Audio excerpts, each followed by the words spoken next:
Figure साफ बनाने के लिए हम थोड़ा एम्पलीट्यूड वेव का बार बार बड़ा दिखाएंगे, लेकिन हम लोग को जो पढ़ना है उसमें ये कंसीडर करना है कि एम्पलीट्यूड इज वेरी स्मॉल। उस ऐसे वेव को हम लीनियर वेव कहते हैं। ये वेव रस्सी पर चल रहा है, रस्सी में टेंशन एफ है, रस्सी का मास पर यूनिट लेंथ म्यू है,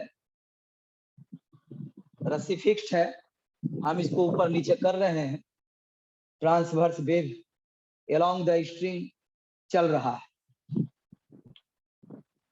अगर कोई ग्राउंड से देखेगा तो उसके रिस्पेक्ट में ये स्ट्रिंग लेफ्ट या राइट जाते हुए दिखाई नहीं देगा क्योंकि फिक्स्ड है। हाँ, उसका हर पार्टिकल केवल ऊपर नीचे ऑसिलेट करता हुआ दिखाई देगा, लेकिन लेफ्ट या राइट जाते हुए दिखाई नहीं देगा। बट अगर हम ऐसे गाड़ी पर बैठे हुए हैं, ऐसे फ्रेम कंसीडर किए हैं, जो फ्रेम उसको कहते हैं जहां से बैठ के हम किसी को देखते हैं, वो भी v वेलोसिटी से चल रहा है। मतलब जितना वेलोसिटी से इस पर क्रेश चल रहा है, ट्रक चल रहा है, वेव चल रहा है, उतने वेलोसिटी से मेरा गाड़ी भी जा रहा है, कांस्टेंट वेलोसिटी से। कोई भी फ्रेम जो यूनिफॉर्मली मूव करता हो कांस्टेंट वेलोसिटी से जमीन के रिस्पेक्ट में, अगर ग्राउंड को हम इनर्शियल मानते हैं तो ग्राउंड के रिस्पेक्ट में कोई भी फ्रेम जो यूनिफॉर्म वेलोसिटी से चलेगा वो भी इनर्शियल फ्रेम ऑफ रेफरेंस होगा। मतलब वहां से बैठ करके भी न्यूटन का लॉ हम लगा सकते हैं। इसके रिस्पेक्ट में ये क्या नजर आएगा, कुछ ये नजारा, तो उसके रिस्पेक्ट में वेव रेस्ट में नजर आएगा। मतलब क्रेस्ट अगर इसके माथा के ऊपर है तो हमेशा क्रेस्ट ही नजर आएगा, हमेशा ऊपर क्रेस्ट, क्योंकि जितना वेलोसिटी से क्रेस्ट जा रहा है उतने वेलोसिटी से ये आदमी भी जा रहा है। पर इसके रिस्पेक्ट में रस्सी जो है लेफ्ट, पीछे लेफ्ट की तरफ जाता हुआ भी वेलोसिटी से दिखाई देगा। हालांकि स्ट्रेट लाइन में नहीं जाएगा, ऐसे ये जो पार्टिकल है रस्सी का, हर पार्टिकल ऐसे ऐसे ऐसे ऐसे पीछे जाते हुए दिखाई देगा, लाइक ए स्नेक साथ। सीधा रहता नहीं, उस पर वेव चलता था, सीधे जाते दिखाई देता ये गाड़ी वाला। लेकिन चूंकि इस पर वेव चल रहा है तो पीछे तो जाता हुआ दिखाई देगा, लेकिन जस्ट लाइक स्नेक, मतलब कर्व में जाता देगा। हर पार्टिकल इसका कर्व में जा रहा है, इस गाड़ी वाला को दिखाई देगा। हम इसका एक स्मॉल लेंथ कंसीडर किए हैं, डेल्टा एल। और अगर एम्पलीट्यूड ऑफ ऑसिलेशन बहुत स्मॉल हो और छोटा लेंथ कंसीडर करें तो उस छोटा लेंथ को एक सर्कल का आर्क माना जा सकता है। इसको सर्कल का आर्क मानते हुए एक सर्कल बनाइए। थोड़ा इसी फिगर को हम बड़ा बना दिए हैं, ये देखिए डेल्टा एल, यही बहुत बड़ा कर दिए, लेकिन बाद में हम कर देंगे डेल्टा एल टेंड्स टू 0।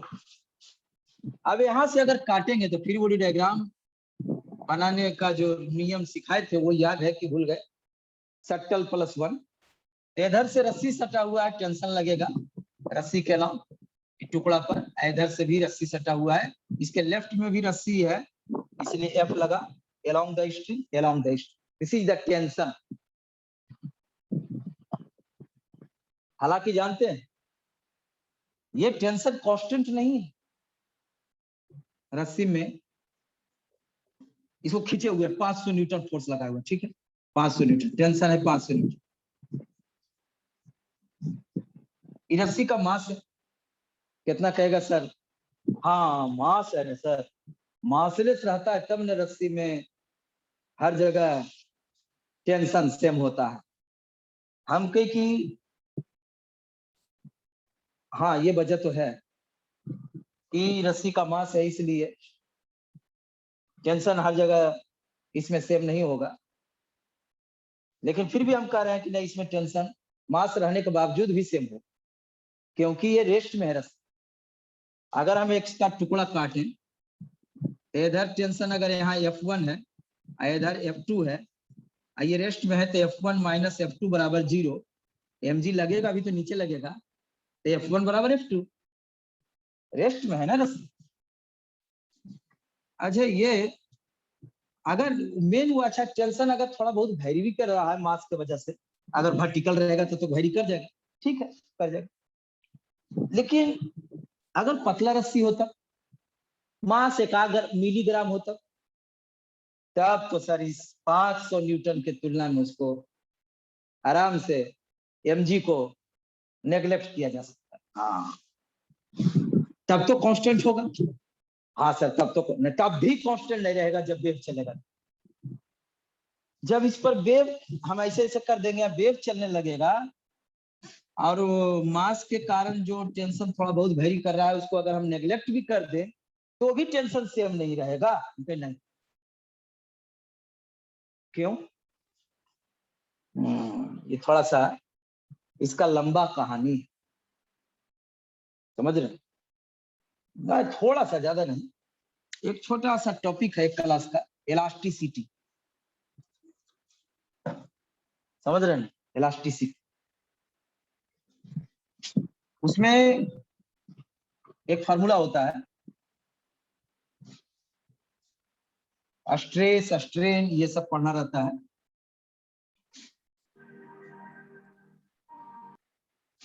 एक बात तो आप जानते हैं, ध्यान से सुनते रहिएगा, एक बात आप जानते हैं कि रस्सी को जितना खींचेंगे, रस्सी में उतना ही ज्यादा टेंशन होगा, लेकिन उतने खींचना है जितना से कि वो टूटे नहीं। हाँ, स्प्रिंग में भी जितना खींचेगा, स्प्रिंग में फोर्स भी उतना ही होता है, रस्सी में भी वैसा ही होता है। अब जरा सोचिए, हम आपसे वो पहले फिजिक्स हट के वो क्वेश्चन पूछते हैं, हम फिजिक्स पहले बंद 1 मिनट बात कीजिए। कॉमन सेंस का क्वेश्चन, थोड़ा दिक्कत करेगा कॉमन सेंस, फिजिक्स नहीं। ये रस्सी है, इसको हम यहाँ पर खींच करके ऐसे पकड़े हुए हैं, टाइट है रस्सी, ठीक है।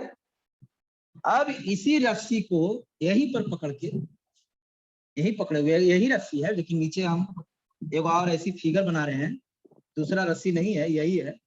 अब इसको हम ऊपर नीचे करना शुरू करें। अब इसमें ऐसे वेव चला,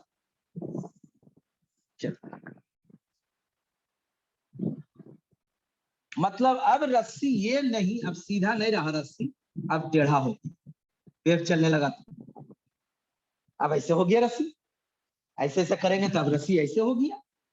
हम जहां पकड़े हुए थे वहीं पकड़े हुए हैं, लेकिन पहले पकड़ के रेस्ट में पड़े हुए थे, अब उसको ऊपर नीचे करना शुरू किया, तब ये रस्सी का शेप अब सीधा नहीं ऐसे हो जाएगा। हाँ सर, ऐसे हो जाएगा। तो मेरा एक क्वेश्चन है, नॉट फिजिक्स, इसमें अभी कुछ फिजिक्स हम नहीं बात कर रहे हैं, पकड़े हुए हैं यहाँ पर, अब ऊपर नीचे करने लगे हैं, लेकिन पकड़े हुए हैं वहीं पर, हम उधर चलने गए चाहे इधर नहीं चल गए, हम यहीं पकड़े हुए हैं, बस ऊपर नीचे करना शुरू किया। अच्छा, ठीक ठीक है, करना शुरू किया, तो रस्सी का शेप अब सीधा रहेगा कि नहीं?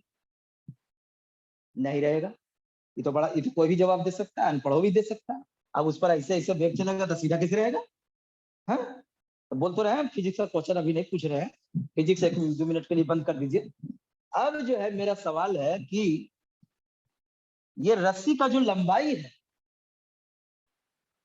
जब इस पर वेव नहीं चल रहा था और जब इस पर वेव चलने लगा, ये दोनों केस में रस्सी वही है, रस्सी का जो लंबाई है वो वही है कि नहीं, ये मेरा क्वेश्चन।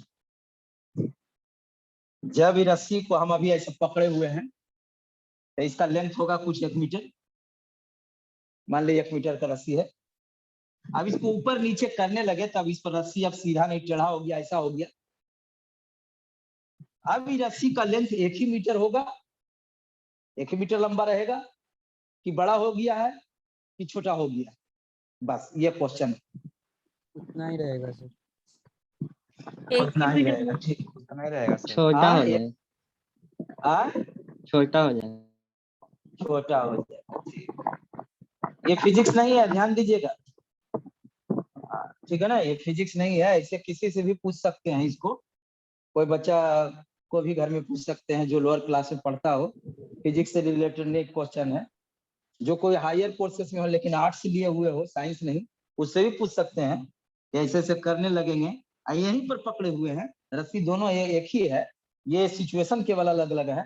पहले हम रेस्ट में पड़े हुए थे, अब इसको ऊपर नीचे शुरू किए, रस्सी अब टेढ़ा हो गया, सीधा नहीं है। अब ऐसे केस में रस्सी का लेंथ अगर 1 मीटर था तो ये रस्सी का लेंथ कितना है? तो ये किसी से भी पूछा जा सकता है। इसके लिए ना साइंस पढ़ना है ना फिजिक्स पढ़ना है, कोई से भी पूछ सकते हैं। ये नॉलेज आईक्यू टेस्ट है, नॉलेज का टेस्ट। आप लोग बोले 1 ही मीटर रहेगा, कुछ लोग बोला छोटा होगा, ठीक, कोई दिक्कत नहीं। अब एक काम कीजिएगा, ये आज घर में जाके ये एक्सपेरिमेंट कीजिएगा। इसमें फिजिक्स नहीं है, इसमें फिजिक्स नहीं है, छोटा सा एक्सपेरिमेंट कीजिएगा, बहुत आरामदायक। ये वो कॉपी पर, एक कॉपी पर है ना, ऐसे ऐसे ऐसे 2 गो लाइन ऐसी एकदम ऐसी फिगर बना दीजिएगा जैसे बनाए हैं। ये दोनों पॉइंट एकदम सेम लाइन में रहना चाहिए, ये दोनों भी सेम लाइन में। इसमें सीधा बना दीजिएगा, इसमें टेढ़ा बना दीजिएगा, ठीक। अभी दोनों का लंबाई नाप ही के देख लेना। सर इसका तो स्केल से नाप लेंगे, इसको कैसे नाप लेंगे? अरे कैसे नापिएगा इसको? नहीं नाप सकते हैं। वही पानी को कैसे तौलेंगे, है ना? हाँ, ये पूछ रहा पानी को कैसे तौलेंगे? तराजू पर रखें तो पानी बह जाए। हैं? पानी को कैसे तौलेंगे मालूम है? अरे पानी को तौलना है, बाल्टी में रख देंगे सर। बाल्टी में रख देंगे। अच्छा, बाल्टी को पहले तौल लेंगे और फिर पानी डाल देंगे, फिर तौल लेंगे, अब बाल्टी के मास को माइनस कर देंगे। हाँ ठीक। तो ये कौन क्वेश्चन था? ये कोई फिजिक्स का तो ऐसा नहीं क्वेश्चन है। ये तो जो दुकान में तेल वगैरह खरीदने जाता है वो भी अनपढ़ वगैरह भी जो रहता है वो भी जानता है कि पहले इसको आप वजन कर लीजिए और जो टोटल वजन होगा इसमें से इसको माइनस कर दीजिएगा, हो जाएगा। हाँ, वही एक एक्सपेरिमेंट हम आपको करने के लिए कह रहे हैं। एक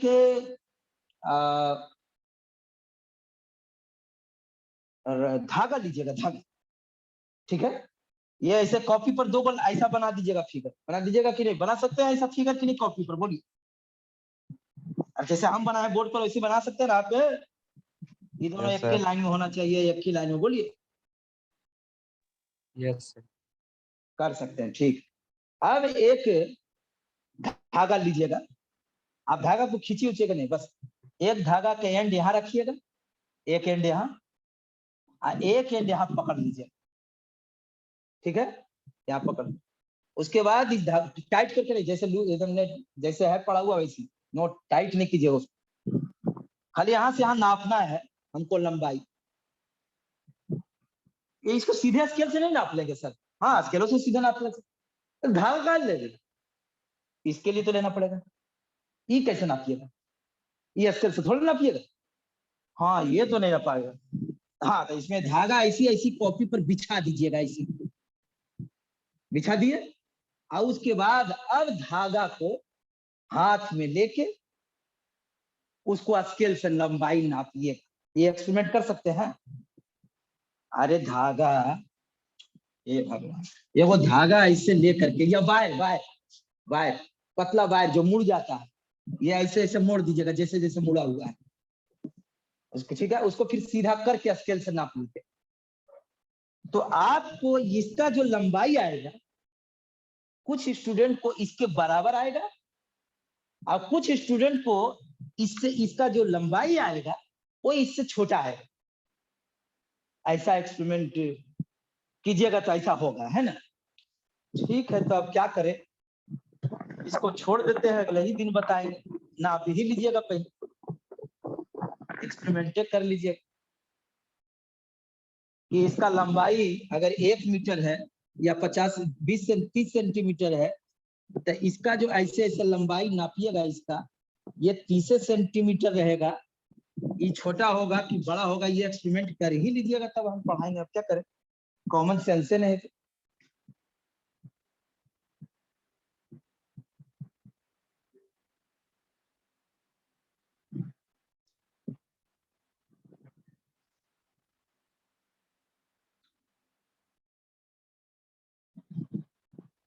ऐसे रस्सी बिछा देंगे उसको फिर सीधा करके, सीधा तो अपने हो जाएगा, वो लटका देंगे तो फिर स्केल से नाप लेंगे तो उसका लेंथ कितना आएगा।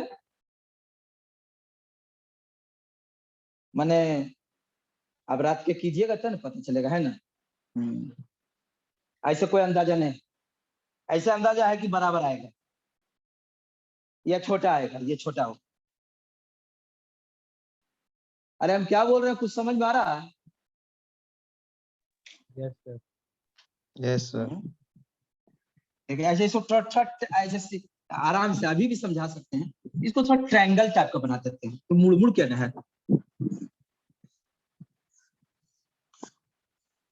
चलो ठीक है, तो इसका लंबाई नापेंगे, इसका लंबाई नापेंगे, इसका लंबाई नापेंगे, इसका लंबाई नापेंगे, इसका लंबाई, इसका लंबाई, इसका लंबाई, आई जोड़ेंगे तो 1 मीटर से, अगर ये 1 मीटर है पहले था तो अब जो है ये 1 मीटर से छोटा आ जाएगा, है ना।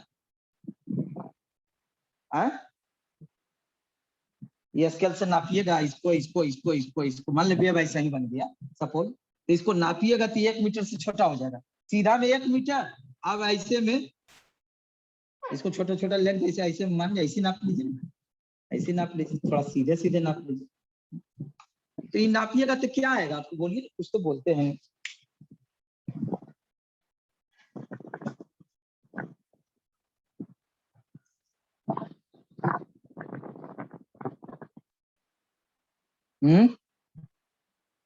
बराबर ही रहेगा सर।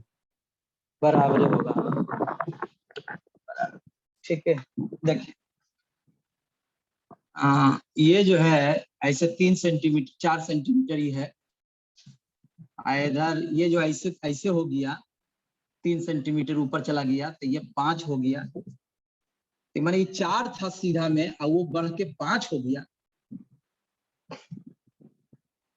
मतलब 4 4 8 12 16 20 24 28 32 36 40 44 48 है। अभी ऐसे हो जाएगा 5 5 10 5 15 20 25 30 35 40 45 50 55 55 5 60, हमको बढ़ा जा रहा है।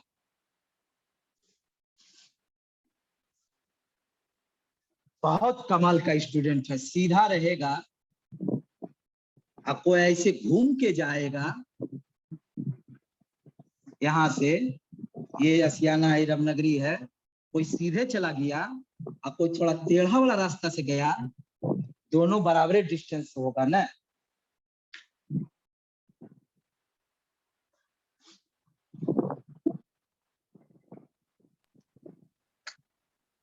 कोई अनपढ़ से पूछिएगा नहीं, सीधा ऐसे जाओ भाई, वैसे घूम के जाओ।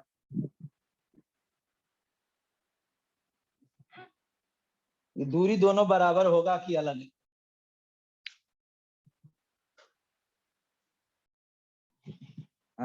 फट से बता देगा ये ज्यादा दूर होगा, बड़ा लंबा रास्ता हो जाएगा।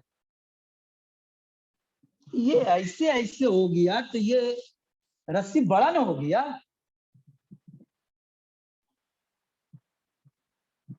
सर लेंथ में चेंज कैसे आ जाएगा? यही तो धोखा खा जाते हैं, इसीलिए तो पढ़ल लिखल आदमी और बेकार हो जाता है। अनपढ़ भी आंसर इसका सही बताएगा, यही धोखा खा जाते हैं।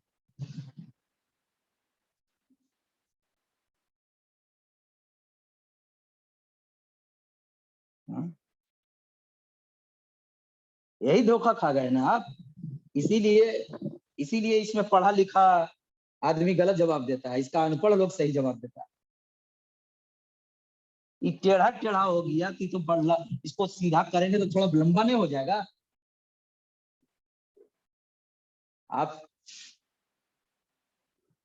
आप ये पकड़ के बैठे हुए हैं कि 1 मीटर रस्सी था तो रस्सी 1 मीटर नहीं रहेगा, अरे खिंचाएगा नहीं। कोई भी दुनिया में रस्सी इनएक्सटेंसेबल नहीं होता है, वो तो हम मान के पढ़ते हैं इनएक्सटेंसिबल, बहुत सा चीज आइडियल पढ़ते हैं। जितना भी मैकेनिक्स में न्यूमेरिकल बनाते हैं सब में हम ये मानते हैं कि रस्सी जो है इनएक्सटेंसिबल है, जो पुली के ऊपर से पास कर रहा है। क्वेश्चन में लिख देता है, क्यों लिख देता है, क्यों लिखता है, कभी सोचे? अगर मान लीजिए वो इनएक्सटेंसिबल रहता ही तो फिर लिखने की जरूरत था। इसका मतलब है कि रस्सी कुछ खिंचाएगा, बड़ा होगा, उसका लंबाई बढ़ जाएगा, उसे लोड लटकाने से कुछ खिंचा जाएगा, लेकिन फिर भी आपको इनएक्सटेंसिबल मानना है कि रस्सी की लंबाई उतने रह गया, ऐसा मानना है। बहुत क्या एक आध मैकेनिक्स क्वेश्चन में ऐसा कभी देखे हैं कि लिखा हुआ है क्वेश्चन में कि रस्सी इनएक्सटेंसिबल है, ऐसा मानना है? ऐसे तो नहीं भी रह सकता है क्वेश्चन में, क्योंकि क्वेश्चन में अगर कुछ लिखा हुआ नहीं है तो हमको ये कंसीडर करना है कि वो इनएक्सटेंसिबल है। यही तो धोखा खा गए, रस्सी खिंचाएगा नहीं।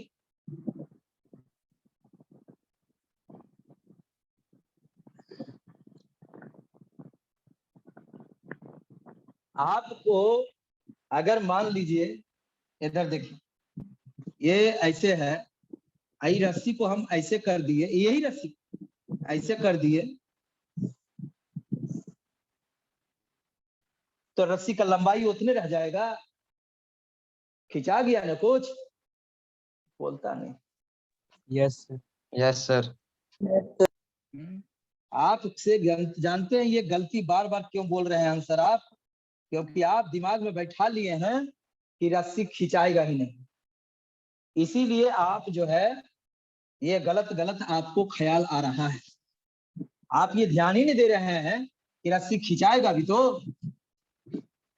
इलास्टिसिटी में वही पढ़ना है, वही इलास्टिसिटी में। ऐसे देखिए अभी तक जितना भी चैप्टर पढ़ते हैं 11th में, एक ही चैप्टर ऐसा है जिसमें थोड़ा रियलिटी से वास्ता है, रियलिटी का वास्ता है। हाँ, बल्कि 1 मिलीमीटर का है नहीं खिंचाएगा, भले आंख से दिखने में हमको नहीं पता चल रहा हो, लेकिन खिंचाएगा। इलास्टिसिटी में वही पढ़ना है कि अगर ऐसे इसमें टेंशन खींचते हैं, इधर दीवार से फिक्स कर दिया, इधर खींचे तो इसका लेंथ चेंज होता है। लेंथ जो चेंज होता है, मान लो इसका लंबा थोड़ा हो गया, इतना लंबा नहीं होता है, फिगर में साफ बनाने के लिए करते हैं। हाँ, रबर रहेगा ना तो दिखेगा, लेकिन स्टील रहेगा तो उसको हाथ से तो खिंचाएगा भी नहीं, पहले मशीन से खींचना होगा, ज्यादा फोर्स लगाना होगा, वो भी खिंचाता है, आपको पता नहीं है ना। हाँ, आप रस्सी की बात करते हैं, स्टील भी खिंचाता है। वही सब इलास्टिसिटी पढ़ना रहता है।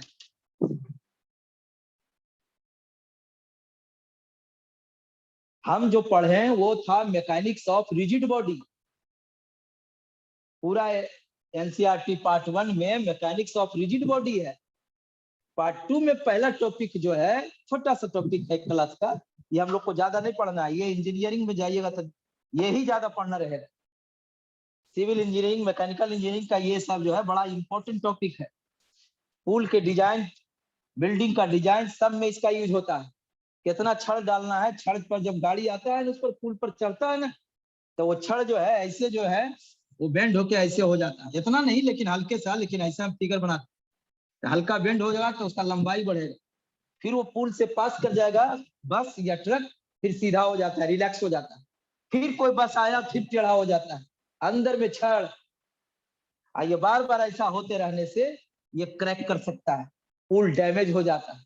इसीलिए पुल का एक उम्र होता है, ये सब इंजीनियरिंग में पढ़ना है।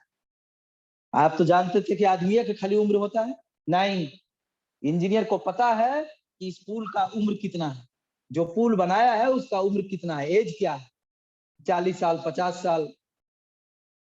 तो सर ऐसा पुल काहे बना देता है जिसका उम्र हो 500 साल? ऐसा इसलिए नहीं बनाता है कि हो सकता है आने वाले दिनों में वो वहां वाला जगह डेवलप कर जाए, तो हो सकता है दूसरी तरफ से रोड पास करना पड़े, तो वो उसमें जितना ज्यादा एज का हम पुल बनाएंगे उतना ज्यादा छड़ देना पड़ेगा, उसके अनुसार से कॉस्ट बढ़ेगा। कोई वायर ले लीजिए, चलिए आज कुछ कॉमन सेंस सिखाते हैं। कोई वायर ले लीजिए, वायर घर में कोई पतला तार है ना, ले लीजिए, उसको बार बार ऐसे ऐसे मोड़िए, छोड़िए, मोड़िए, सीधा कीजिए, मोड़िए, सीधा कीजिए। पहली बार में नहीं, लेकिन 5-6 बार में वो टूट जाता है। क्या कभी किए हैं जिंदगी में से? Yes Yes. Sir. Yes, sir. हाँ हाँ हाँ। तो क्या सोचे कभी कि क्यों टूट गया वो? नहीं टूट सोचे। उस घटना को कहते हैं इलास्टिक थकान। इलास्टिक थकान, अरे समझ रहे हैं ना? इलास्टिक थकान, थकान समझते हैं? थक गया वो मटेरियल, बेचारा थक के टूट गया। आदमी कैसे दिन भर अगर काम करे और उसके बावजूद भी उसको रेस्ट करने नहीं दे, उधर हिटलर का सेना जो है उसको मारते रहे, तो बेचारा इलास्टिक थकान में चूर हो जाएगा, गिर पड़ेगा। आदमी भी थकान में चूर हो जाएगा। इसको इलास्टिक थकान माने ये मटेरियल भी थकता है सर। तब और ये सब पढ़ना नहीं है, सब इंजीनियरिंग में पढ़ना है। इसको इंग्लिश में थकान को थोड़ा सा खाली डिफिनेशन मिलेगा आपको बुक में, फैटिग, फैटिग कहते हैं, इलास्टिक फैटिग। थक जाता है वो, थकने के बाद उसका इलास्टिसिटी का प्रॉपर्टी घट जाता है और वो ब्रेक हो जाता है। इसीलिए ये इंजीनियर जानता है कि इस पर से रोड पर से इतना बस डेली पास करेगा। 40 साल के बाद ये छड़ का इलास्टिक प्रॉपर्टी इतना कम हो जाएगा कि उसके बाद जब बस इससे पास करेगा तो क्रैक करेगा। तो उसका वो कैलकुलेशन पढ़ाई है। यहाँ छड़ भी टेढ़ा होकर के लंबा हो जाता है, और आप क्या, आप लोग कॉमन सेंस में है? अरे क्यों दिमाग में बैठा? ऐसे एक बात बताइए, अगर आपको फिजिक्स से बात नहीं करता, फिगर नाप करके स्केल से बात करने के लिए कहे कि ये लाइन बता, यहीं से एगो लाइन ऐसे बना दें जो टेढ़ा रहेगा, कैसे भी टेढ़ा कर देंगे, तो ये कोई भी कहेगा कि कैसे भी टेढ़ा कर देंगे, तो कोई भी कहेगा कि सर इससे बड़ा इसका लंबाई होगा क्योंकि टेढ़ा हो गया है। कुछ ज्योमेट्री नहीं लगाते हैं, लेकिन क्यों नहीं लगाई, क्यों लगाइएगा? क्योंकि आपके दिमाग में तो बैठा लिए हैं कि रसिया खिंचेबे नहीं करेगा। हाँ?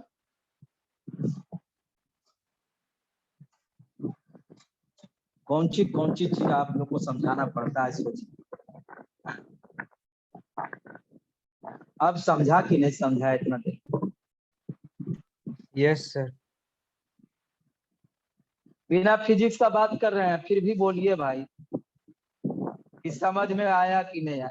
आपके दिमाग में समझ जानते हैं जिसमें आपका गलती यहाँ पर क्यों हो रहा है, लेकिन इसका जवाब एक आध हर साल एक आध को सही बता देता था, इस बार कोई नहीं बताया, बड़ा खैर इस बार स्टूडेंटों कम है, उठे का रहता था तंग बताता था।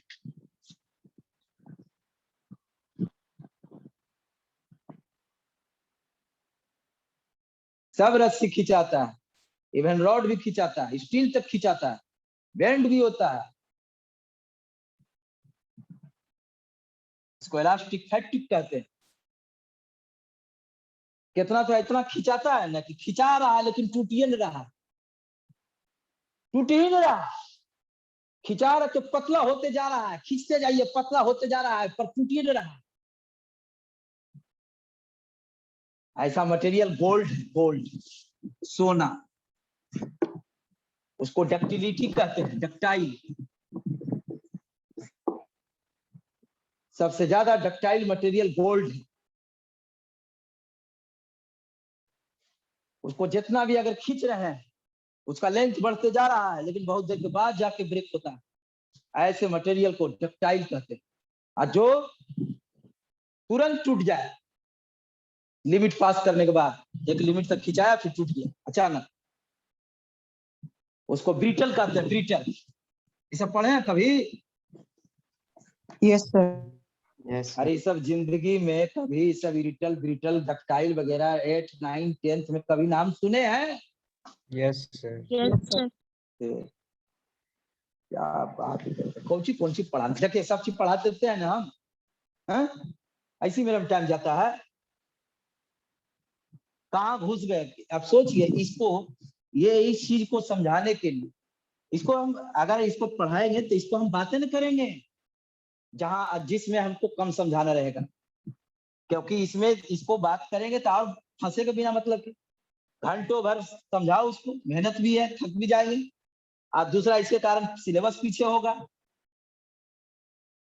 तीसरा इसके कारण कितना स्टूडेंट को ये सब ज्यादा बात समझ में नहीं आएगा, वो खाली पास करना चाहता है, अगला दिन से आना बंद कर देगा। लॉस है इसी टीचर को। इसलिए टीचर अधिकतर ज्यादा नहीं समझाना चाहता है, क्योंकि ज्यादा समझाने का मतलब है स्टूडेंट को भगाना।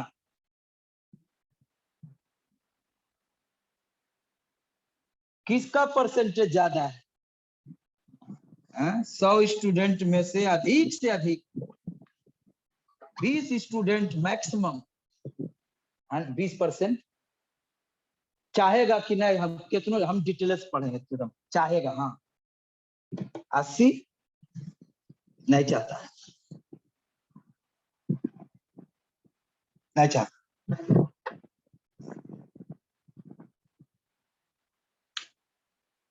इसलिए भविष्य में अगर कभी टीचर बनिएगा तो ये सब भी फार्मूला जान लीजिए, या आपको इसको लेके चलना है कि इसको लेके चलना है। अगर दोनों में से किसी एक को लेकर चलना है, और दोनों को लेकर चलना है, तो दोनों को बैच को अलग अलग करना होगा। एक बैच में लेकर चलिएगा तो नुकसान हो जाएगा, जैसे हम अलग अलग बैच कर देते हैं उसी तरह से।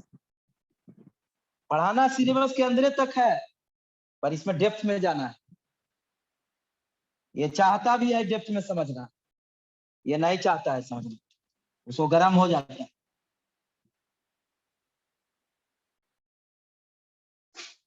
इसलिए अगर एक तरह का बैच रखना चाहते हैं तो ये रखिए, नहीं तो फिर दोनों पढ़ाई। केवल ये मत पढ़ाई, केवल ये पढ़ाइएगा तो जिंदगी में कुछ नहीं होगा।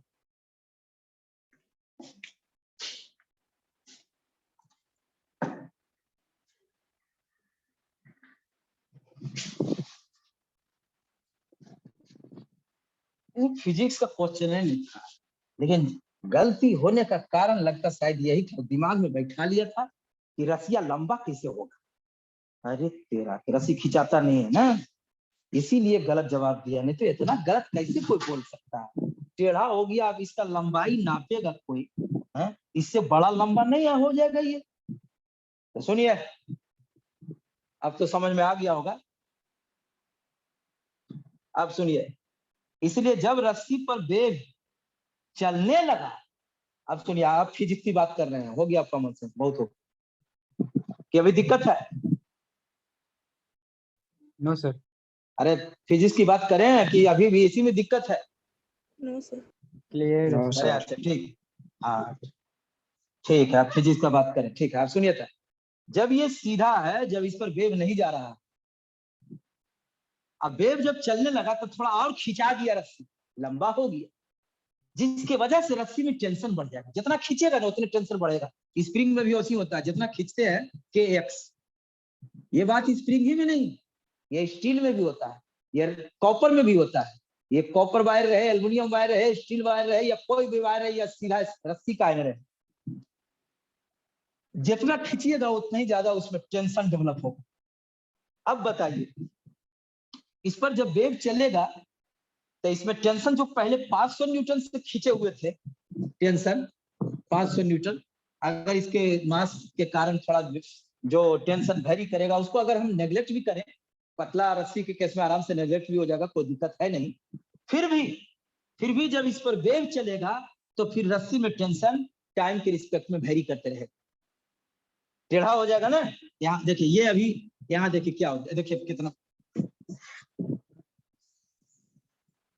ये देखिए यहाँ जो है, ये रस्सी जो सीधा था वो खिंचा के ऐसे हो गया, इतना बड़ा हो गया, इतना बड़ा था, यहाँ ज्यादा खिंचाया है, और यहाँ जो है रस्सी कम खिंचाया है। देखिए यहाँ ऐसे है तो थोड़ा लगभग ऐसे ही रह गया, ये यहाँ परिवर्तन कम है, यहाँ पर ज्यादा खिंचाया है। अलग अलग जगह पर इक्वल लेंथ का रस्सी कंसीडर कीजिए, तो अलग अलग जगह पर रस्सी अलग अलग अमाउंट से खिंचाया है। बोलिए, समझ में आता है? Yes sir. जब वेव इस पर एस्टैब्लिश हुआ, जब वेव इसमें प्रोड्यूस किए, जब हाथ ऊपर नीचे करने लगे, तब ऐसे केस में रस्सी थोड़ा और खिंचा दिया, टेंशन बढ़ गया, लेकिन वो भी हर जगह टेंशन जो बढ़ा है वो अलग अलग बढ़ा है, क्योंकि सब जगह अगर इक्वल इक्वल लेंथ की बात करें तो सब बराबरी से नहीं खिंचाया है। जो यहाँ पर वाला रस्सी है वो थोड़ा कम खिंचाया है, जो यहाँ पर जो रस्सी है वो पोर्शन पहले सीधा में ऐसे था, वेव चलने लगा तो ऐसे हो गया, वो ज्यादा खिंचाया है। इसलिए जब वेव इस पर चलने लगा तो इसमें टेंशन हर पॉइंट पर टेंशन अब अलग अलग हो जाएगा और 500 न्यूटन से थोड़ा ज्यादा होगा, लेकिन कहीं पर टेंशन हो जाएगा 500.1 न्यूटन, कहीं हो जाएगा 500.8 न्यूटन, इतना भी हो जाएगा, कहीं बहुत ज्यादा हो जाएगा, कहीं बहुत कम हो जाएगा। इससे कम नहीं होगा, लेकिन हर जगह ज्यादा ही होगा क्योंकि और ज्यादा खिंचा चुका है, लेकिन सब जगह बराबर से खिंचाया नहीं। इसलिए यहाँ टेंशन वेव चलने पर 500 न्यूटन से ज्यादा बढ़ेगा, यहाँ पर 500 से बढ़ेगा लेकिन कम बढ़ेगा। मान लो यहाँ पर इतना बढ़ा, यहाँ पर इतना बढ़ा, माने वेव चलने की वजह से रस्सी में टेंशन बदल जाएगा। वेव चलने की वजह से रस्सी में टेंशन बदल जाएगा, और वो भी वेव का चूंकि शेप बदलते रहता है, इसका फोटो खींचे थे पिछले क्लास में, शेप बदलते रहता है। अभी यहाँ खिंचाव ज्यादा है, हो सकता है कुछ देर के बाद यही खिंचाव कम हो जाएगा, ऐसे हो जाएगा तो यहीं पर क्रेस्ट बन जाएगा, मान लीजिए। वेव का शेप बदलता है ना रस्सी का, फोटो खींचे थे ना पिछले क्लास में। टाइम के रिस्पेक्ट में भी वेरी करेगा और पॉइंट टू पॉइंट भी टेंशन वेरी कर रहा है। तब तो सर ऐसे केस में जब वेव चलने लगा इस पर, जब वेव एस्टैब्लिश हो गया, जब इस पर हम वेव प्रोड्यूस कर दिए, तब तो सर रस्सी में टेंशन हर जगह सेम नहीं है और टाइम के रिस्पेक्ट में भी बदल रहा है। हाँ, यही तो समझाना चाह रहे थे। लेकिन अगर एम्पलीट्यूड इसका बहुत कम हो, बहुत कम, ये बहुत छोटा हो, तब वो वेरिएशन जो होगा टेंशन में वो नेग्लिजिबल हो जाए, क्योंकि ऐसे केस में कोई खास ज्यादा नहीं खिंचाएगा, लगभग लीनियर ही रहेगा। इसीलिए for a small amplitude variation in tension can be neglected when the wave is established. Sir ये एक लाइन को समझाने के लिए तो हालत खराब हो गया। हालत तो मेरा खराब हुआ, लेकिन आप समझे कि नहीं? बुक समझे कि नहीं? है हालत तो मेरा खराब हुआ। हाँ, जब वेव एस्टैब्लिश्ड हुआ, तो वेव जब एस्टैब्लिश्ड हुआ तब उसकी मैंने जब वेव उस पर प्रोड्यूस किए रस्सी पर, तो उसमें टेंशन जो है चेंज हो गया है। 500 न्यूटन जो खींचे हुए थे उतने नहीं है, हल्का चेंज हो गया है और टाइम की रिस्पेक्ट में भी चेंज कर रहा है। But in case of a small amplitude of disturbance, but in case of a small amplitude of disturbance, the variation in tension can be neglected. Such type of wave is called a linear wave.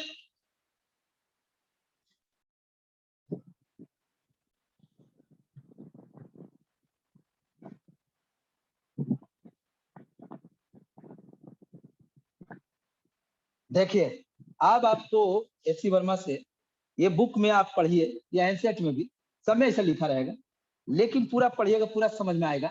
हम इसमें एक line skip कर देंगे, बस हमको समझाने में मेहनत कम हो जाएगा और आपको समझने में दिक्कत भी कम हो जाएगा, मतलब दोनों को फायदा हो जाएगा।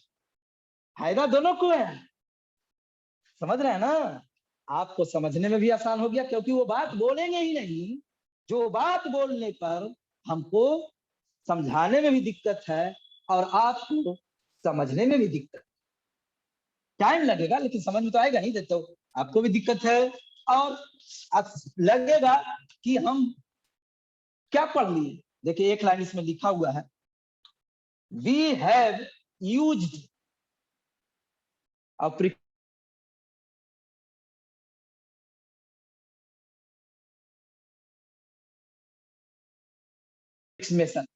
क्या अप्रोक्सीमेशन का इस्तेमाल? रिमेन्स ऑलमोस्ट अनचेंज्ड, टेंशन जो है लगभग अनचेंज रह गया। When the string part of the string vibrates up and down, मतलब जब वेव चलने लगा तो पार्ट ऑफ द स्ट्रिंग जो ऊपर नीचे वाइब्रेट कर रहा है, तो उसमें ऊपर नीचे होने की वजह से रस्सी में टेंशन हैरी कर रहा है, टाइम पर डिपेंड कर रहा है, पोजीशन पर भी डिपेंड कर रहा है, लेकिन उसको हम नेग्लेक्ट करेंगे। हम समझेंगे कि नहीं, सब जगह टेंशन 5 से न्यूटन रह गया, और ये सही भी होगा अगर फिर ऐसा होगा small amplitude of disturbance. Figure भले हम ऐसा बनाते हैं, लेकिन हमको सारा थ्योरी पढ़ना है, ये small amplitude of disturbance. This approximation is valid only for a small amplitudes, because as the string vibrates, length of its parts,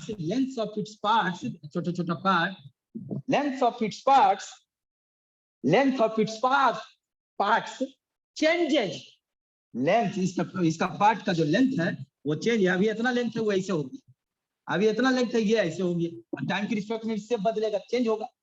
length of the parts change during the course of vibration and hence tension changes. सोचिए, ये 2 line जो हम skip कर दें तो हमको समझाने में भी आसान और आपको समझने में भी आसान। लेकिन यही कंपटीशन में पूछ देगा कि this formula is valid when, 4 go option.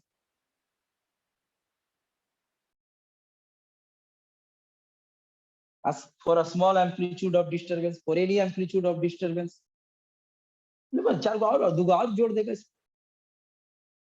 ये आप ही का सिलेबस का चीज हुआ, ये कोई हायर कोर्स से तो नहीं पढ़ा दिया है। इसको क्या किया, इसमें एक शब्द को हम ध्यान दिए, जो मेरे ही बुक में एनसीईआरटी में भी लिखा हुआ मिलता है, जो मेरे ही बुक में लिखा हुआ मिलेगा, लेकिन वो तो इसमें तो 4 लाइन लिखा हुआ मिला है, एनसीईआरटी में तो 4 लाइन आधा लाइन खाली। उसमें ये इसमें तो डिटेल से समझा भी थोड़ा दिए हैं अभी जो पढ़े, कि वाइब्रेशन के दरमियान पार्ट ऑफ द स्ट्रिंग का लेंथ चेंज होगा, जिसके वजह से ज्यादा थोड़ा खिंचा जाएगा तो टेंशन बढ़ जाएगा।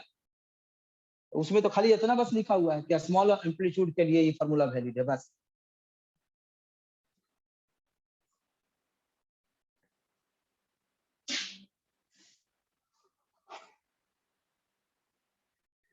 इसको डेरिवेशन समझाने में हमको कोई दिक्कत नहीं, आपको अब तक समझा के एक आध टॉपिक और खत्म कर चुके होते हम। माने बताते हैं ना, कितना नहीं लगता है ना कि नहीं कि डेप्थ किसे कहते हैं, डेली बताते हैं डेप्थ किसे कहते हैं, डिटेल्स किसे कहते हैं।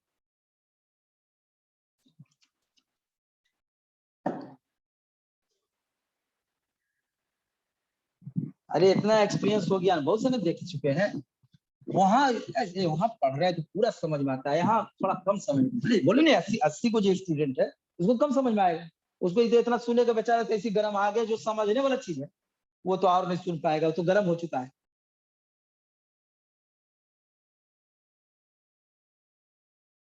तो असली बात क्या है कि जो आपके बुक में लिखा हुआ है, बट उसको जानता है टीचर कि उसको समझाने में बड़ा दिक्कत है, स्टूडेंट को दिक्कत होगा समझने में, इसलिए वो एक लाइन या एक वर्ड स्किप कर दिया जाए तो उसको भी मजा आएगा समझने में। भले कंपटीशन ना निकले, लेकिन कम से कम स्कूल का एग्जाम तो ठीक से ठाक से देगा।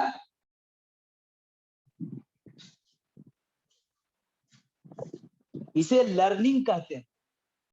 ये वो कार्टून है बहुत अच्छा, फॉरनर बुक में, अच्छा बुक में, ये सब में ये नहीं कि हम सोशल मीडिया की बात नहीं कर रहे हैं, अच्छा बुक में कार्टून बनाया हुआ है, 2 गेट डाला हुआ है इसे। ये हम सिखाएंगे concepts of physics, concepts of physics. इसमें लिख दिया है बोर्ड पर कि हम ये सिखाएंगे कि 90+ कैसे स्कोर करोगे बोर्ड में। यहाँ भीड़ है, एकदम गेट पर जमा हो गया, भीड़ है सारा, यहाँ एक स्टूडेंट नहीं जा रहा। माने आज की डेट में कोई सीखना नहीं चाहता है, बस वो ये चाहता है कि हम किसी तरह से मार्क्स, चाहे वो रट के हो या फट के हो, जैसे तो वो, लेकिन बॉडी में फिर भविष्य नहीं हो उसका, उसका भविष्य फिर नहीं है, क्योंकि आगे तो कुछ भी अगर करेगा जो समझेगा वही आगे जाए, वो केवल बोर्ड का मार्क्स, बोर्ड का मार्क्स के लिए बस। इवन कंपटीशन भी नहीं निकल पाए, कंपटीशनों निकल जाए तब तो ठीक, तब तो कल डिटेल से पढ़ेंगे, बाद में देखा जाएगा, नहीं कंपटीशन नहीं निकलेगा ना।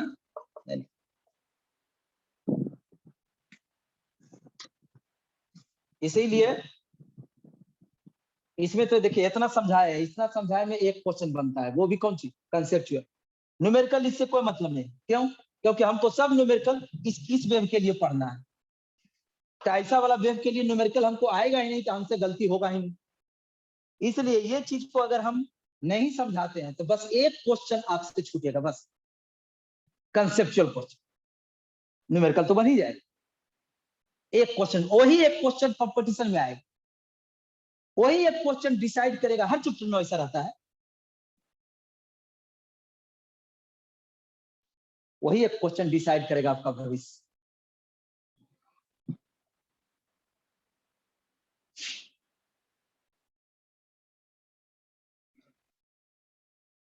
हाँ, तो ये फिगर साफ बनाने के लिए इतना बना दिया है, लेकिन हमको करना है स्मॉल एम्पलीट्यूड ऑफ डिस्टर्बेंस। चलिए ठीक, ऐसे केस में आप फ्री बॉडी डायग्राम बना दिए, इसका मास वेट भी होगा, लेकिन वेट को इस टेंशन के तुलना में नेग्लेक्ट कर, यहाँ दोनों जगह टेंशन हम सेम लिखे हैं, और वो भी माने हैं कि वेव चल भी रहा है तो भी टेंशन एनी टाइम सेम है, चेंज नहीं कर रहा है।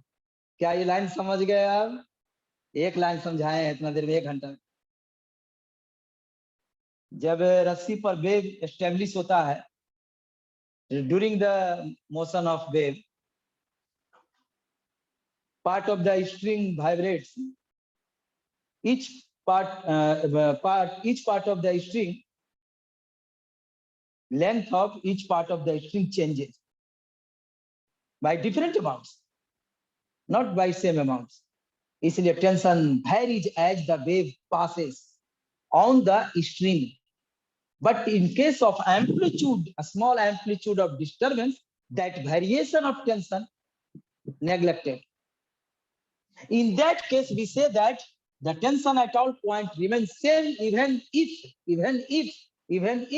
wave is established. क्या समझ में आया? Yes, sir. Yes, sir. आप लोग भी सोचते होंगे कि क्या पढ़ाई होता है, कैसा कैसा पढ़ाई। एक दो स्टूडेंट हमको कहता है ना, हमको सर आप हमको बर्बाद कर दिए। हमको क्या है, शुरू में सुनते थे तब, शुरू में सुने तब लगा था पहली बार, हम क्यों बर्बाद कर दी भाई। तो क्या इतना वो केमिस्ट्री भी सोचे कि ऐसा ही कोई टीचर खोजते रह गए आपके चक्कर में, मिल ही जाएगा कोई ना कोई, उसके कारण 4 गो टीचर बदले केमिस्ट्री पढ़ गए। हम कही ऐसे हम तो डरिए कि कोचिंग बर्बाद कर दिए तुमको भाई, उसके चक्कर में मैंने ऐसा ही कोई डिटेल से पढ़ाने वाला उसको और सब्जेक्ट मिले, उसके चक्कर में टीचर बदल के पढ़ गए क्या सब्जेक्ट में, उसके कारण उसका दूसरा सब्जेक्ट बर्बाद हो गया। मैंने डिटेल से हम पढ़ाए तो उसका दूसरा सब्जेक्ट बर्बाद हो गया। चलिए ठीक है, अब इधर देखिए, तो इसमें इधर से टेंशन, इधर से टेंशन, ये एंगल मान ले डेल्टा थीटा है पूरा, तो ये आधा हो गया delta theta by 2, delta theta by 2। इसको सर्कल का एक आर्क मान लिए, सर्कल बना दिए हैं, उसका रेडियस आर है, ये डेल्टा थीटा बाई 2 हो गया, तो ये है alternate angle delta theta by 2। ये रेडियस है, ये टेंजेंट, तो ये 90 डिग्री, ये डेल्टा थीटा बाई 2, तो ये 90 माइनस डेल्टा थीटा बाई 2, और फिर ये पूरा 90 डिग्री है, ये पूरा 90 डिग्री है, तो ये हो गया डेल्टा थीटा बाई 2। मान ली 20 डिग्री है ये 5 डिग्री, तो ये भी 5, तो ये हो जाएगा 85 डिग्री, तो फिर ये हो जाएगा 5। हाँ, ये समझ में आया?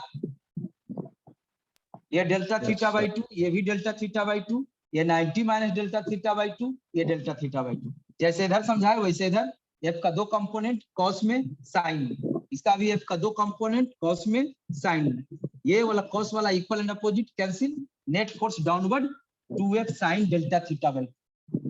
हाँ अब सुनिए ये कितना नेट फोर्स बराबर, ये पार्टिकल हम ये गाड़ी पर बैठ के देख रहे हैं, इसमें रस्सी का हर पार्टिकल ऐसे चल रहा है, जा पीछे रहा है लेकिन सर्कुलर पाथ को फॉलो करते हुए, माने सर्कल में घूम रहा है। तो सर्कल में जब घूमता है तो सर्कुलर मोशन याद कीजिए, नेट फोर्स बराबर mass into acceleration Newton second law. Net force हो गया इतना, इतना बराबर ये रस्सी इस टुकड़ा का mass into v square by r, क्योंकि इसका हर पार्टिकल का स्पीड भी है।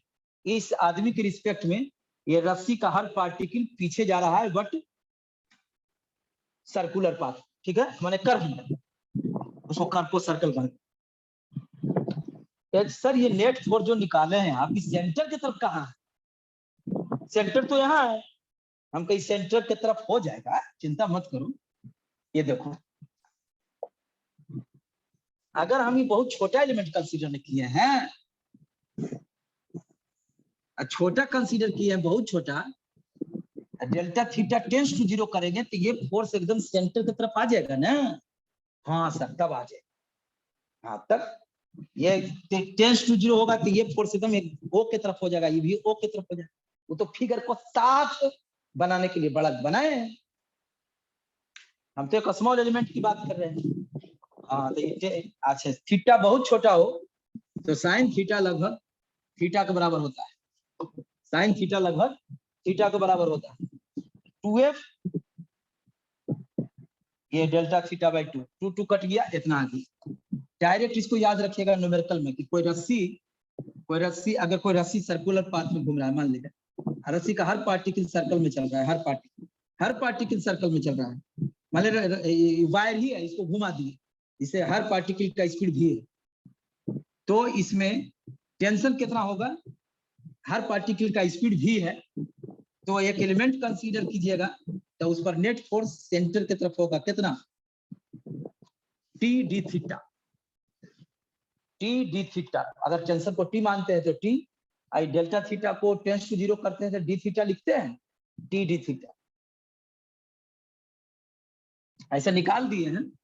अब नेट फोर्स बराबर मास, इसका मास बोलिए कितना होगा, तो सर इसका लेंथ है डेल्टा एल, हाँ म्यू मतलब मास पर यूनिट लेंथ, म्यू किसको माने थे, मास पर यूनिट लेंथ है ना, यूनिट लेंथ का मास म्यू है, तो डेल्टा एल लेंथ का मास कितना होगा सर, म्यू डेल्टा एल। हाँ तो वही नेट फोर्स बराबर मास टुकड़ा का मास इनटू एक्सीलरेशन होता है सेंटर के तरफ, formula v square by are.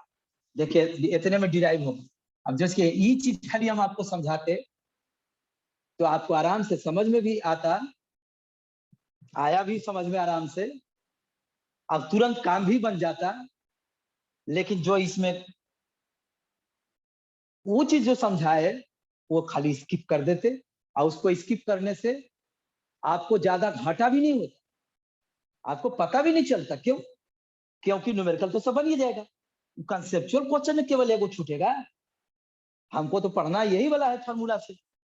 अब हम इसमें कंडीशन है कि ये स्मॉल एम्पलीट्यूड ऑफ डिस्टरबेंस के लिए वैलिड होगा, और हमको सारा ओसी का न्यूमेरिकल ही मिलेगा, तो गलती कहां से होगा, बस एक क्वेश्चन छूटेगा कंसेप्चुअल। वैसे हर चैप्टर में होता है, हर टॉपिक में होता है।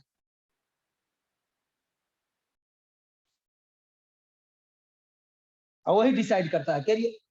तो अब नेट फोर्स डेल्टा थीटा बराबर, ये पूरा डेल्टा थीटा है, delta theta angle is equal to arc by radius, तो डेल्टा थीटा बराबर डेल्टा एल बाई आर, तो डेल्टा थीटा बराबर डेल्टा एल बाई आर, आया mass m into v square by r, ये कट गया, r r cut गया, v निकल गया। देखिए ये डायमेंशनल मेथड से भी निकाले थे, लेकिन ये फॉर्मूला डिराइव हो गया।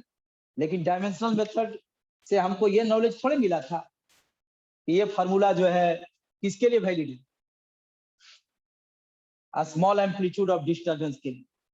आज ऐसे डेरिवेशन समझे तो ये समझ में आ गया कि ये लीनियर वेव के लिए लीनियर वेव मतलब कि जिसमें वेव ऐसा एस्टेब्लिश किया जाए जिसका एम्पलीट्यूड ऑफ डिस्टरबेंस स्मॉल हो, उसी केस में ये फॉर्मूला वैलिड होगा। एक और मजा की बात आपको सुनाते हैं, सुनिए। बहुत बार क्वेश्चन रिपीट होके आ चुका है, रिपीट होके और आते रहता है। क्या? सुनिए। सर्कुलर मोशन, रात में देखिएगा एच.सी. वर्मा का book circular motion, solved example, solve बना हुआ सॉल्व्ड एग्जांपल। क्वेश्चन नंबर 11 देखिएगा, ठीक है ना, 11 ही शायद है, इसे देख लेते हैं। Circular motion, solved question, solve question बना हुआ है, बना हुआ क्वेश्चन 11th नहीं 12th। तो इसमें क्या है, ये एक वायर है, सर्कुलर वायर, इसको फ्रिक्शनलेस टेबल पर रख के इसको घुमा दिया गया है, जिससे कि हर पार्टिकल का स्पीड इसका v है और इसका रेडियस सर्कुलर वायर का r है। तो इस वायर में जो इसको घूमने की वजह से, ये क्या हो जाएगा, इसमें रस्सी में टेंशन डेवलप हो जाएगा। क्यों? देखिए, इसके हर टुकड़ा पर फोर्स लगेगा। आप रस्सी, हम मान ले रस्सी के साथ साथ हम भी घूम रहे हैं, तो हर टुकड़ा पर फोर्स लगेगा। किधर? सेंट्रीफ्यूगल फोर्स, बाहर की तरफ, हर टुकड़ा पर बाहर की तरफ फोर्स लगेगा। इसके वजह से क्या होगा, इसमें ये टाइट हो जाएगा। जैसे कोई ऐसा रस्सी लीजिए, बांध दीजिए दोनों एंड को, सर्कल के जैसा जमीन पर बिछा दीजिए, घर में 4-5 आदमी मिल करके इधर इधर फोर्स लगाइए बाहर की तरफ, क्या होगा, रस्सी टाइट हो जाएगा कि नहीं? और अगर कमजोर रहा तो टूट भी जाएगा। तो ये टेंशन, ये तो आपको खींच के की, लेकिन घूमने की वजह से भी हो जाता है। घूमने की वजह से हर टुकड़ा पर सेंट्रीफ्यूगल फोर्स लगे, किधर? बाहर की तरफ, हर टुकड़ा पर। उसके वजह से भी इसमें टेंशन, यही टेंशन कितना होगा, टेंशन तो काटने पर नजर आता है। एक एलिमेंट काटेंगे, यहाँ ऐसे ऐसे काट दिए, टेंशन यही हमको निकालना है। इधर से भी लग रहा है टेंशन, इधर से भी। तो ये टेंशन का आंसर कितना आएगा, मान लीजिए टेंशन को अगर एफ से डिनोट करें तो कितना आएगा? तो ये टेंशन का आंसर आप ये याद कर जाइए, इतना आएगा।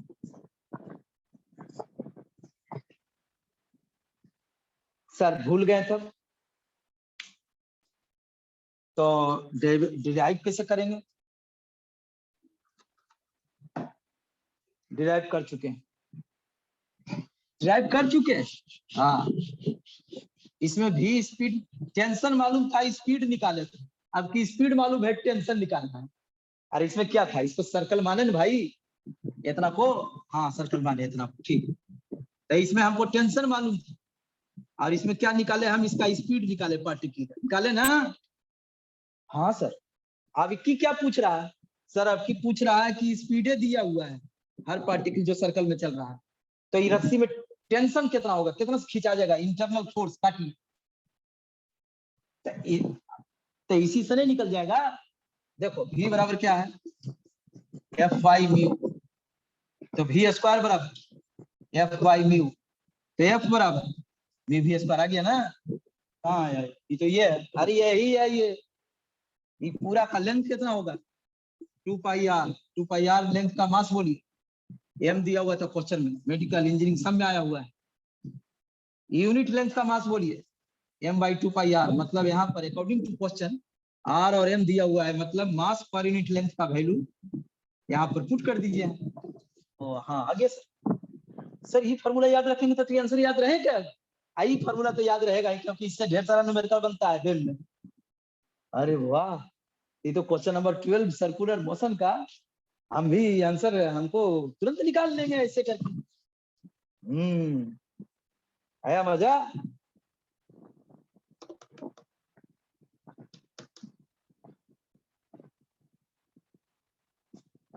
कोई भी वायर जो घूमेगा ना, या रस्सी ही रहे, उसको घुमा दीजिए वायर को, रस्सी थोड़ा मुड़ने का चांस है, वायर लीजिएगा तो थोड़ा नहीं मुड़ेगा, तो उसमें इंटरनल फोर्स डेवलप हो जाता है।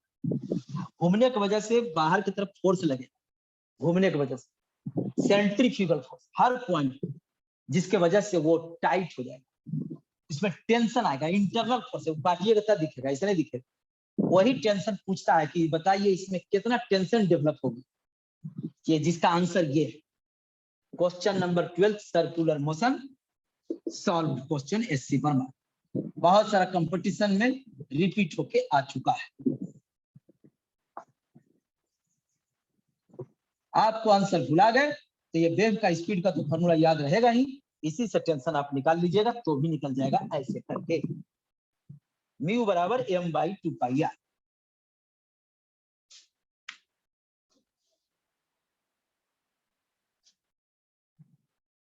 क्या समझ में आया?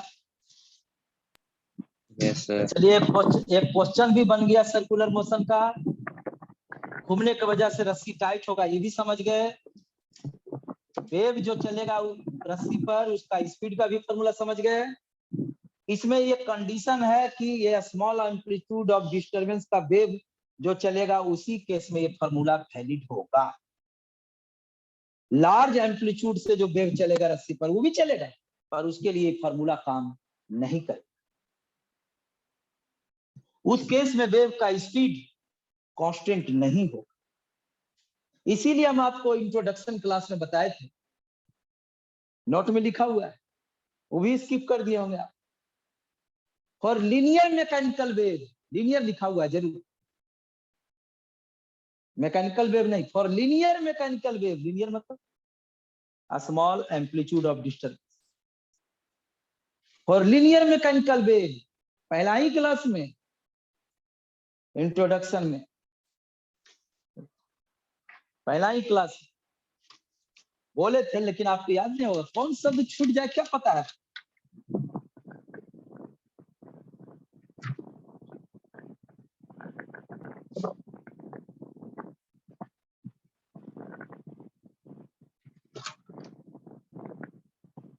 हाँ, नोट पेज नंबर 2 नोट करके लिखा हुआ है, the speed of linear mechanical wave bracket में wave of very small amplitude depends upon elastic and inertia properties of the medium.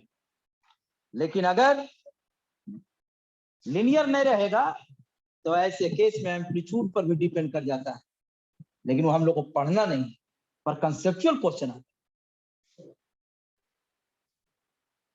तो जो 11th में हम लोग वेव पढ़ते हैं मैकेनिकल वेव, वो इलास्टिक प्रॉपर्टी और इनर्शिया प्रॉपर्टी के अलावा एम्पलीट्यूड पर भी डिपेंड करता है उसका स्पीड।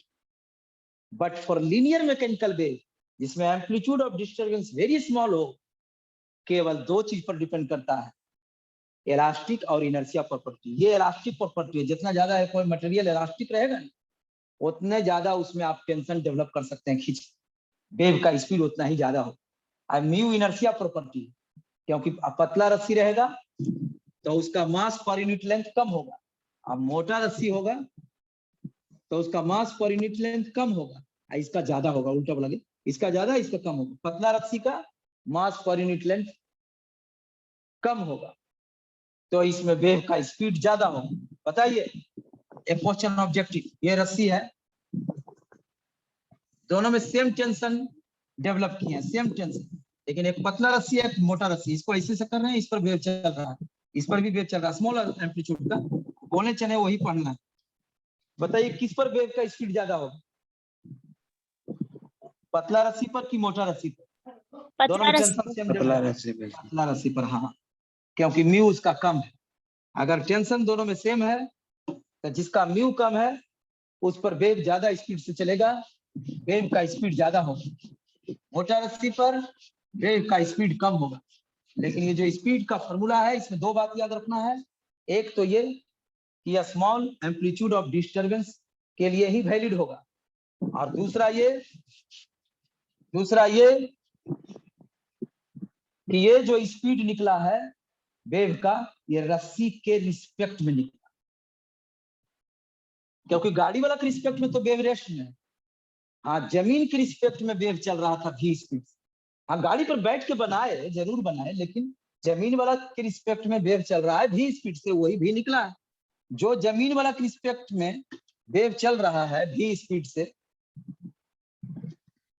और गाड़ी वाला के रिस्पेक्ट, सुनिए जमीन वाला के रिस्पेक्ट में v स्पीड से वेव जा रहा है, और गाड़ी वाला के रिस्पेक्ट में वेव नहीं जा रहा है, रस्सी जा रहा है पीछे v स्पीड से, तो दोनों तो एक ही स्पीड में है। तो हम वो रस्सी, ये गाड़ी वाला के रिस्पेक्ट में निकला है कौन चीज, रस्सी के पार्टिकल का स्पीड निकला है, लेकिन जमीन वाला के रिस्पेक्ट में यही क्या निकला है, क्रेस्ट का स्पीड, ट्रक का स्पीड, वेव का स्पीड, क्योंकि दोनों तो बराबर था। अरे फिगर अभी मिटा दिया, दोनों तो बराबर था, जितना स्पीड से गाड़ी जा रहा था उतने स्पीड से वेव जा रहा था। This is the wave of the is wave speed of a on a string, on a, this is the speed of transverse wave on a string with respect to the string, मतलब this is the speed of transverse wave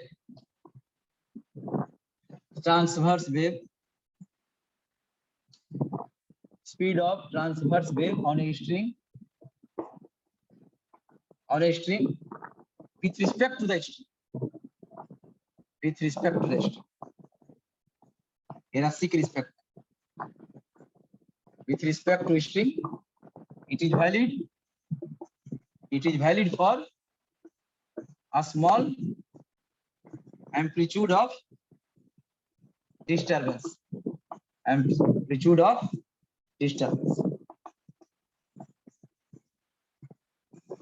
क्योंकि तब tension को हम constant मानेंगे, थोड़ा variation जो होगा wave के चलने की वजह से वो नेग्लिजिबल होगा, लेकिन अगर स्मॉल एम्पलीट्यूड नहीं रहा तो वेव जब एस्टेब्लिश होगा तो टेंशन जो वेरी करेगा वो बहुत ज्यादा वेरी करेगा, ऐसे केस में फार्मूला वैलिड नहीं होगा। एक क्वेश्चन है, देखिए ये ट्रक है, ये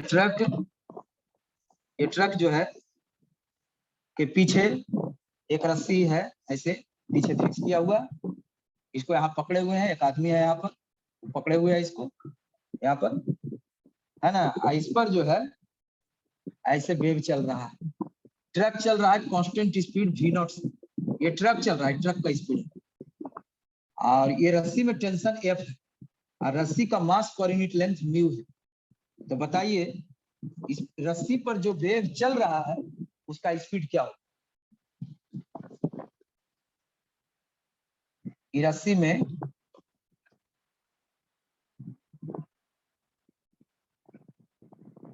ये स्ट्रिंग है, ये टेंशन है रस्सी में, जब भी आप केवल वेव बोलेंगे तो सब आप लीनियर मैकेनिकल वेव ही समझिएगा, लीनियर वेव का को ही हमको डिटेल से पढ़ना है, नॉन लीनियर वाला नहीं पढ़ना है। Linear means a small amplitude of disturbance. मान लीजिए जो ट्रक के पीछे एक रस्सी है, उस रस्सी में टेंशन F है, मास पर यूनिट लेंथ म्यू है उस रस्सी का, तो इस पर वेव प्रोड्यूस किया गया और वो वेव का स्पीड बताना है, वेव इधर जा रहा है उसका स्पीड बताना है, मास per unit length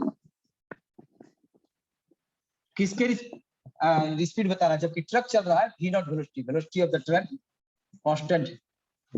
constant velocity of the truck, constant velocity of the, तो what is the speed of wave on the string, चलिए बताइए आंसर।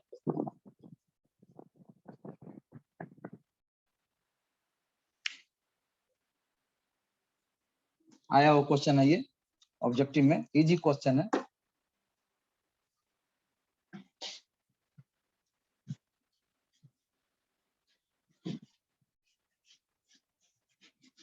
अगर ये ट्रक रेस्ट में रहता, नहीं चलता, ट्रक रेस्ट में रहता तब क्या होता आंसर, सर ट्रक अगर रेस्ट में रहता तो ये वेव जो इस पर प्रोड्यूस किए हैं वो चलेगा, इतना आंसर हो जाएगा। अभी तो पढ़ा है आप फॉर्मूला, हाँ एकदम सही, एकदम सही, इतना हो जाएगा, इतना स्पीड से चलेगा वेव। लेकिन अब ट्रक भी जा रहा है तो ऐड कर दो,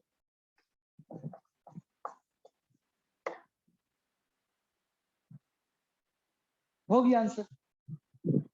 अरे जी एक मिनट सुनिए, मेरे रिस्पेक्ट में जैसे कोई आदमी मान ले जाए कि कोई गाड़ी जा रहा है, ट्रेन जा रहा है, ट्रेन, और ट्रेन पर जो अभी ट्रेन नहीं जा रहा, ट्रेन रेस्ट में, और उस पर एक आदमी, उस पर एक आदमी है, खुला ट्रेन मान ले इस तरह का, इस पर एक आदमी अभी खड़ा है, ये ट्रेन अभी नहीं जा रहा, अभी आदमी चलने लगा 15 मीटर पर सेकंड जमीन के रिस्पेक्ट में। हम बोले आदमी का स्पीड कितना है, 15 मीटर पर सेकंड। अब ट्रेन भी चलने लगा कांस्टेंट वेलोसिटी 10, अब आदमी का स्पीड क्या हो जाएगा, 25 हो जाएगा। अब आप यहाँ से देखिएगा तो आपको 1 सेकंड में 15 मीटर आगे जाएगा, 25 मीटर आगे चल जाएगा। क्यों? 15 मीटर तो ये आगे जाएगा ही, और 10 मीटर ट्रेन आगे चला जाएगा। तो ये सब बात तो काइनेमेटिक्स में पढ़ चुके हैं। अगर ये ट्रक नहीं चलता तब आंसर यही होता केवल, और अगर ट्रक चल रहा है उसी डायरेक्शन में तो ऐड हो जाएगी। इसमें कौन बड़ी बात है, ये सब तो पुराना बात, ये सब तो पुराना बात।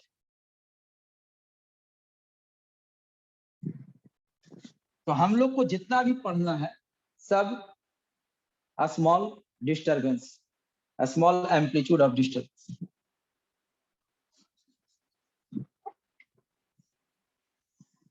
अच्छा, अगर कोई रस्सी पर वेव जा रहा है तो उसके किसी भी क्रॉस सेक्शन से एनर्जी पास कर रहा होगा। हाँ, जब वेव जा रहा है तो किसी भी क्रॉस सेक्शन से एनर्जी पास कर रहा होगा। वेव मतलब एनर्जी। तो हम ये जानना चाहते हैं कि इसके किसी भी क्रॉस सेक्शन से, यहां से मान लें इधर लेफ्ट टू राइट जो एनर्जी जा रहा है वो कितना एनर्जी पास कर रहा है पर यूनिट टाइम। मतलब हम पावर जानना चाहते, power energy per unit time is called energy by time is called power.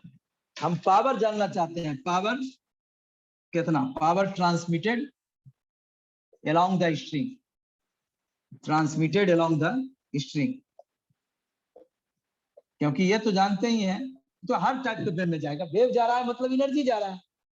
अब किसी भी क्रॉस सेक्शन से जितना एनर्जी पास कर रहा है पर यूनिट टाइम, मान लो इधर से इधर जा रहा है, 1 सेकंड में 25 जूल पास किया, तो 25 जूल पर सेकंड ये पावर हो जाएगा। जूल पर सेकंड इज कॉल्ड वाट, मतलब 25 वाट आंसर।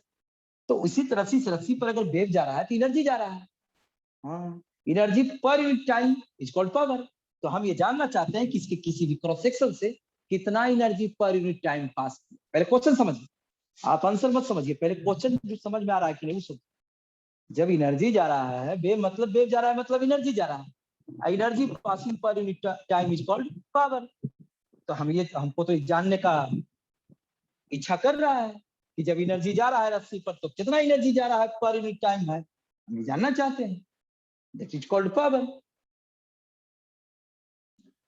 जो हम इधर वर्क करेंगे वही एनर्जी के फॉर्म में आगे प्रोपेगेट करता है। ये तो वेव के पहला क्लास में पहला लाइन बोले थे।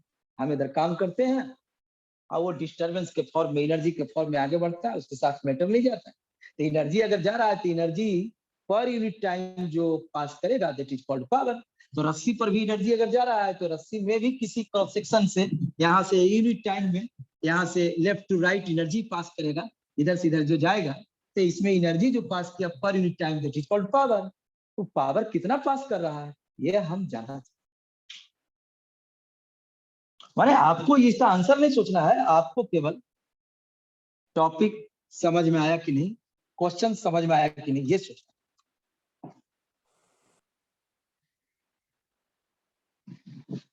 पावर मतलब एनर्जी पर यूनिट टाइम। क्योंकि एनर्जी पास करता है, कोई भी वेव में एनर्जी पास करता है मतलब पावर भी पास करता है, ऐसा भी बोल सकते हैं। Energy passing per unit time is called power, energy by time is called power.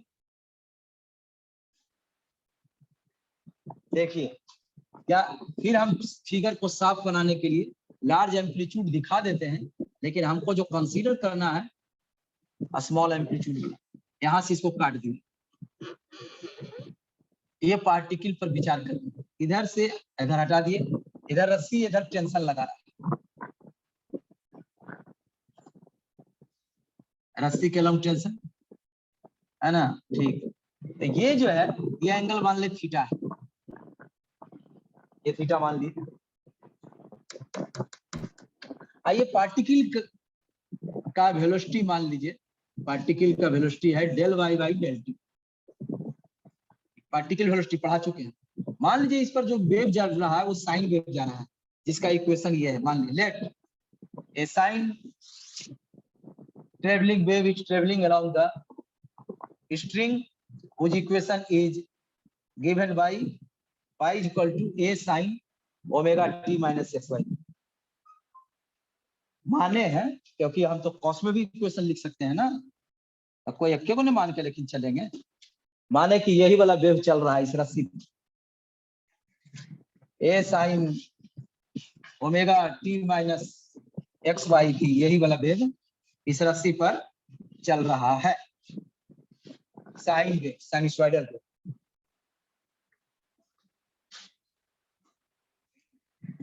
जब ये y ये मानते हैं तो del Y by del t क्या आता है वो पढ़ा चुके हैं, डायरेक्ट लिख देते हैं, ये तो पढ़ा चुके हैं। इतना आता है, डिफरेंशिएट करके बताए थे। और इसको x के रिस्पेक्ट में डिफरेंशिएट करते हैं तो इतना आता है, ये भी बता चुके थे। इसलिए जो बता चुके हैं उसको तो डायरेक्ट हम लिख दिए, क्योंकि पिछले क्लास में बताए थे। अगर ये इक्वेशन माने हैं तो t के रिस्पेक्ट में डिफरेंशिएट करने पर ये आता है और x के रिस्पेक्ट में डिफरेंशिएट करने पर ये आता है, ये बताया हुआ। इधर मान लें इस पर रस्सी के अलावा एक तरफ से फोर्स लगा F, दूसरा तरफ से। अब इधर जो है इसका पार्टिकल का वेलोसिटी, ये एंगल कितना होगा, ये एंगल बताइए। थोड़ा बड़ा बना देते हैं फिगर।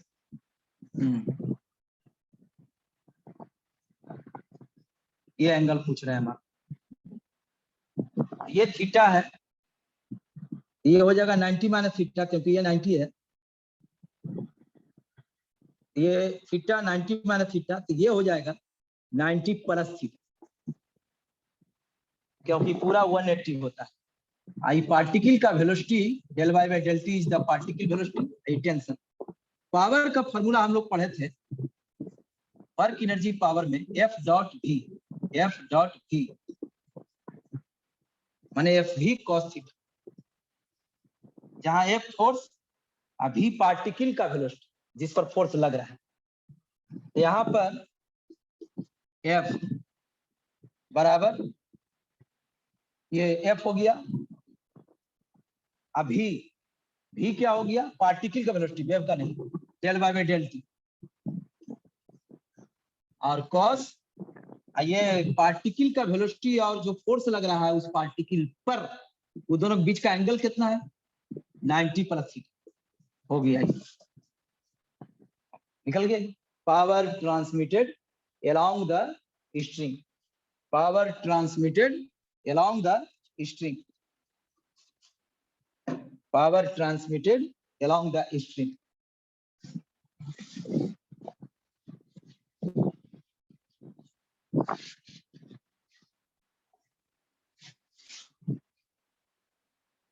बस कहानी खत्म। cos 90 प्लस थीटा क्या होता है, तो cos 90 plus theta sir sine minus sine theta, ठीक है। और अगर हमको तो पढ़ना है थीटा इज वेरी स्मॉल, अगर थीटा वेरी स्मॉल हो तो हम पहले बता चुके हैं एसएचएम में कि साइन थीटा लगभग थीटा बराबर tan थीटा लगभग थीटा बराबर cos थीटा लगभग 1 के बराबर। इसका मतलब साइन, इन दोनों से क्या निष्कर्ष निकला, साइन थीटा लगभग tan थीटा बराबर, साइन थीटा लगभग थीटा बराबर tan थीटा लगभग थीटा बराबर। इसका मतलब साइन थीटा लगभग tan थीटा बराबर, मतलब साइन की जगह पर हम यहाँ tan भी लिख सकते हैं। tan थीटा का मतलब क्या होता है, slope. tan theta is called slope, tan theta is called slope of by X curve, माने del D Y by D X. लेकिन यहाँ लिखेंगे स्लोप को पिछले क्लास में लिखे थे del Y by del X, del Y by del X. ये हो जाएगा power minus F del Y by del T into del Y by del X. तो minus F I del Y by del T और del Y by del X का ये value यहाँ put कर दीजिए, कहानी खत्म। कहानी खत्म। Minus F omega A cos omega T minus X by V into